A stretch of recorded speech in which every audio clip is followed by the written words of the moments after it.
Assalamualaikum warahmatullahi wabarakatuh. Salam Rahayu, selamat malam. Terlalu banyak orang itu gregetan dengan segala macam tingkah pola gaya, termasuk dari orang-orang yang mengaku apa ya. Mungkin orang terkenal merasanya seperti itu, yang tiada kata ibaratnya di depan publik itu, kata maaf saja jarang ada. Saat mereka itu menghina para ulama-ulama pribumi, orang-orang Nusantara, mereka pun tidak ada pernah kata maaf, gak ada. Tetap dengan kecongkakannya. Nah, ini ada salah satu dari seorang tokoh sesepuh dari Blora. Dia ini dulu pernah menjabat jadi bupati 2 periode. Kita itu perlu orang-orang semacam ini sesungguhnya, tokoh-tokoh yang mau bersuara. Kalau orang-orang atas itu jarang bersuara, ya maklum saja, mereka itu orang sakit, anggap saja seperti itu. Di pikiran mereka itu hanya uang, uang dan jabatan. Ini dia videonya ini. Saya setuju dengan Pak Kiai tadi yang dari Gerobokan gitu. Bala itu tingkatannya SD Pak, betul. Cara dia bicara tausiah bukan tingkatan kita, tingkatan SD. Tidak perlu tesis ilmiah, tidak perlu DNA. Dengan melihat, mendengarkan cara bicaranya dan perilakunya setiap ceramah, mosok Yosef itu keturunan Kanjeng Nabi. Betul enggak Pak? Anakku dewi keturunan kokok ngomong kasar isin kok. Apa keturunan Kanjeng Nabi? Bayangin Pak. 5 tahun yang lalu saya sudah merasa ini tanpa tesis ini. Mau ngomong wedi kali sensitif. Alhamdulillah ada acara ini maka saya datang. Nggih. Saya datang. Betul Pak, iya. Memang harus kita hadapi dengan cara seperti dia. Jangan terlalu santun sama mereka. Jangan terlalu lemah lembut dengan mereka. Ya. Ini nanti cocok saya kapan gabung sini ya.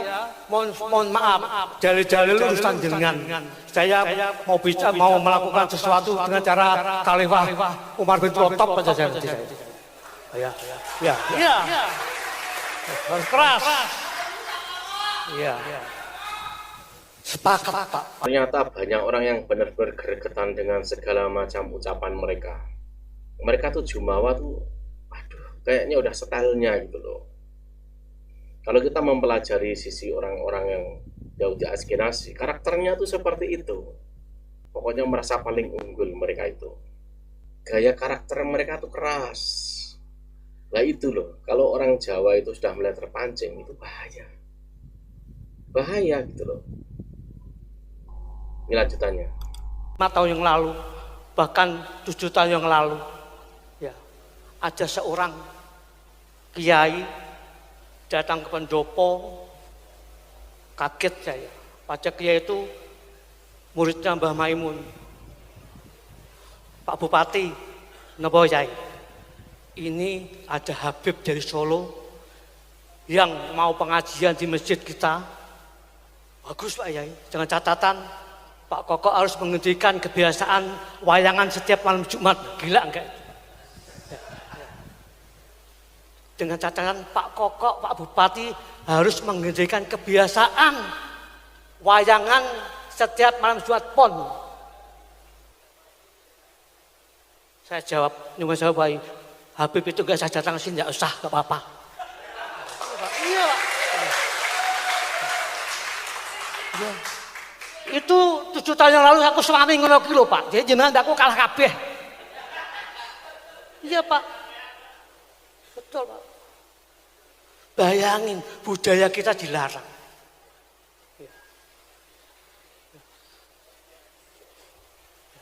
Budaya kita dilarang.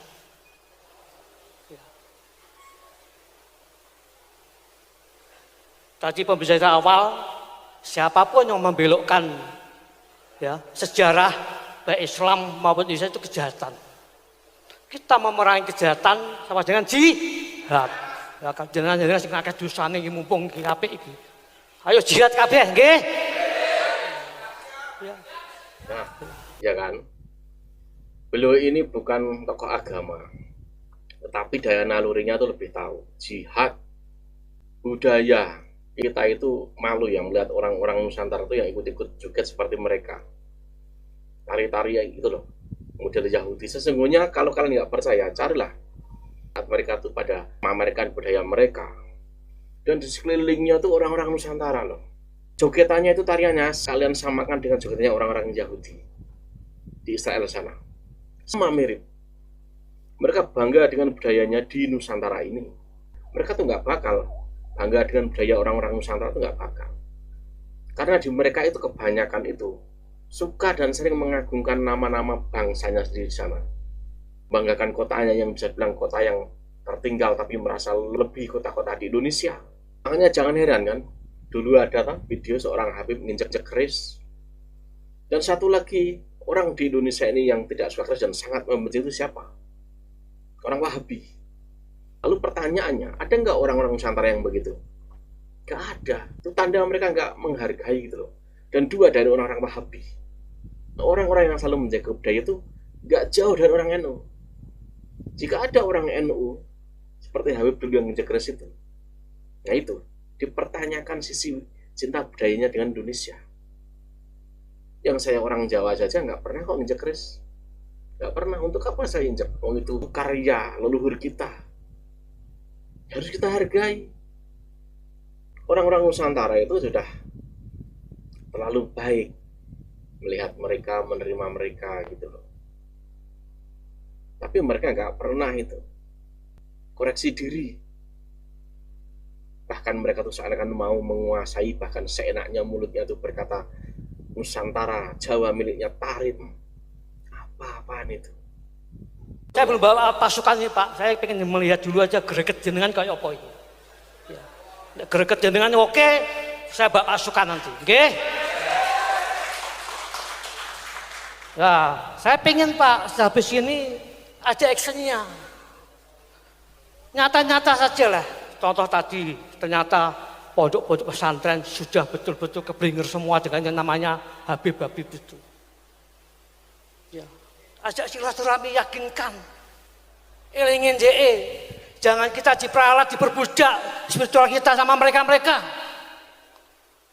Ya.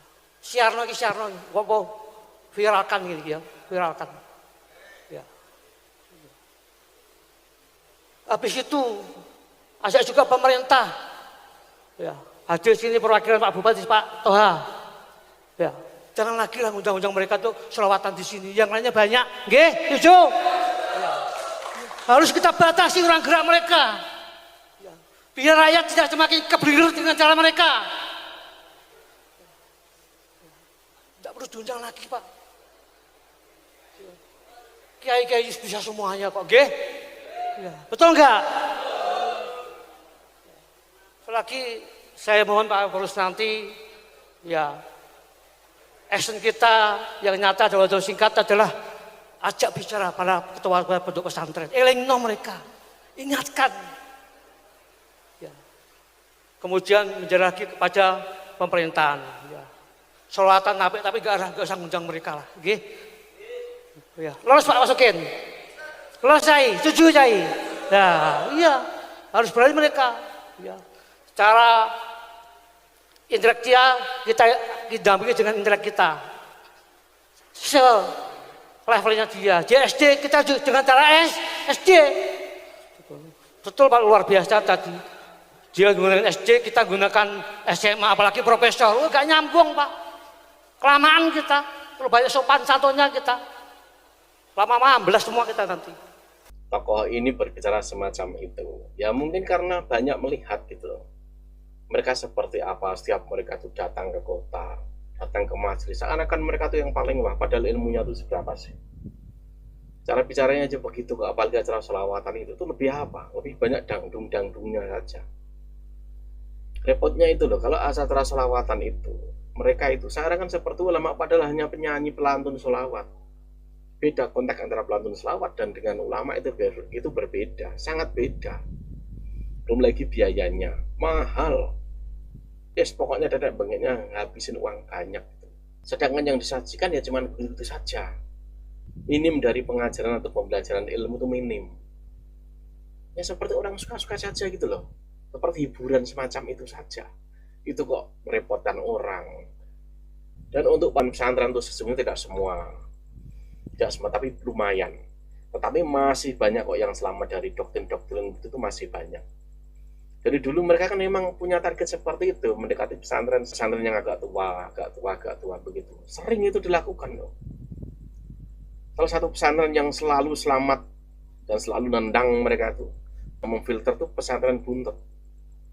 Buntet sejak dulu tuh salah satu target pendekatan dari oknum-oknum tertentu agar menjadi seperti bagian kayak mereka, pendukung mereka, tetapi selalu gagal. Kalau pesantren yang lainnya tentu kalian tahu pesantrennya siapa, bahkan ada salah satu pesantren itu putranya seorang tokoh itu malah jadi pengurus FPI. Bayangin saja. Dan FPI itu seperti apa, makanya sikap-sikapnya anaknya semacam itu. Soal literasi dan sapi ini memang banyak pesantren yang kurang tahu pun masih ada, tapi sekarang sudah banyak yang tahu. Cuman kalau banyak yang diam ya mungkin karena atau apalah, lah itu loh menjadi masalah. Pokemnya orang-orang Nusantara itu dimanfaatkan gitu loh, dimanfaatkan mereka, dianggap begini, dianggap begitu, dianggap pendukung mereka seperti itu. Cara-cara mereka ya seperti itu kok dari dulu, mendekati A, B, C, D semacam itu. Ya. Aku ini orang izin pimpinan Gerindra loh, pesan ini. Iya. Wong ki apik, aku ya tak tekad ya. Politik kalah sama ini Pak, itu luar biasa Pak, nyangkut Islam, nyangkut Indonesia, luar biasa ya. Apalagi terkait akidah Islam kita, luar biasa. Gus Pekan, tadi saya salah Pekan, tolong habis ini action kita yang nyata adalah ajak silaturahmi para pimpinan pesantren, ingatkan mereka ya. Ini ajak mereka jangan sampai kita berbudak diperalat spiritual kita pada mereka. Yang kedua, himbau pada pemerintah lah, pada siapapun lah, tidak usah lagi datangkan Nabi di Blora. Ya, setuju Pak Abik, ya Pak Subhan nggih. Ya, sholawatan bagus, tapi yang kiai yang matoh yang lainnya banyak itu kok. Nggih.